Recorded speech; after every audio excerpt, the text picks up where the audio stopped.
It's been a week since iOS 16 developer beta was released, and I was at Apple Park for the WWDC conference. The energy was real. They announced a lot of cool software features during that day, and it's been a week since I installed it on my iPhone. So we gotta talk about my favorite features. We gotta talk about that lock screen. Now, visually speaking, it looks completely different, and one thing that's a small detail, I love small details, is that the little lock icon at the top, it vanishes when Face ID is detected. No longer shows the little lock icon like it did before, it just vanishes. And also, if you have any notifications that are not visible, they show up in little bubbles at the bottom of the screen. It makes the lock screen much more cleaner to me. There also will be apps with live notifications, which means the app will show important information on the lock screen, like an Uber ride or a sports score. And you no longer need to unlock your phone to get to that information. Now, still on the lock screen, you can finally customize it just by pressing and holding it. It lets you tie a focus mode to it as well, which I will talk about that shortly. But for the wallpaper styles, you have a few different choices. There are featured wallpapers, which all has its own little animation and styles, and these wallpapers can be found in its own category down below too. Suggested photos will pop up with images that Apple thinks would look great as wallpapers. Photo Shuffle lets you pick a set of images and then select the frequency on when they show up on the lock screen. So every time you unlock your phone, you have a different picture, or maybe every hour or every day it will switch. There's also different effects that can be put on these images, which can make them look pretty cool. I like this one here. You can add simple widgets similar to the Apple Watch on your lock screen, but that does change the image from being in front to in the back. And I like how the image looks in the front.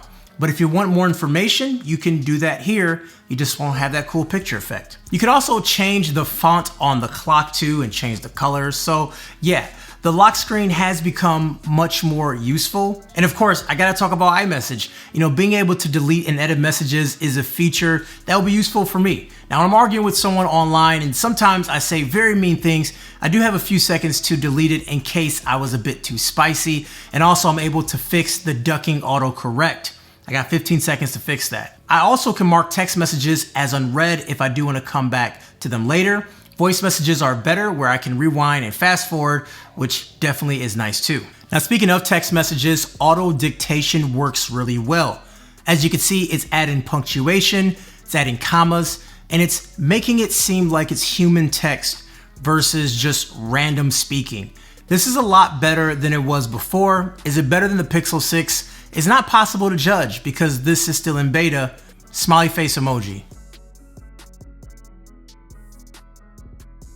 Now, the big change for me is focus mode. Now, focus mode is already on the phone, but it's a big upgrade now. It lets you change your phone profile based on different actions like location or time. So when it's between 9 and 5, I can have it only set to work apps on my home screen and block out notifications for apps like Twitter or Instagram.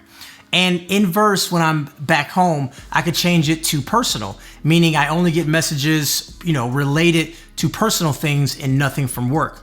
Furthermore, my home screen can reflect what focus I'm in. So it's like a totally new phone using focus modes, and this automatically goes down to the lock screen as well. Now, at the top of the screen, when you go into quick settings, there will be an icon letting you know which apps were using permissions on your phone recently. So for example, I can see that the news at Carrot was using my location recently.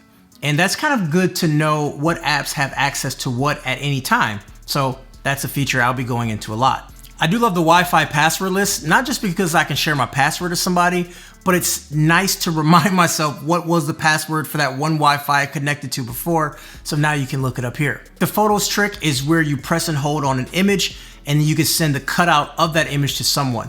It works really well. I'm not sure how useful it is, but if I press and hold on Andrew's face, I could then send him a picture of himself, so that's pretty neat.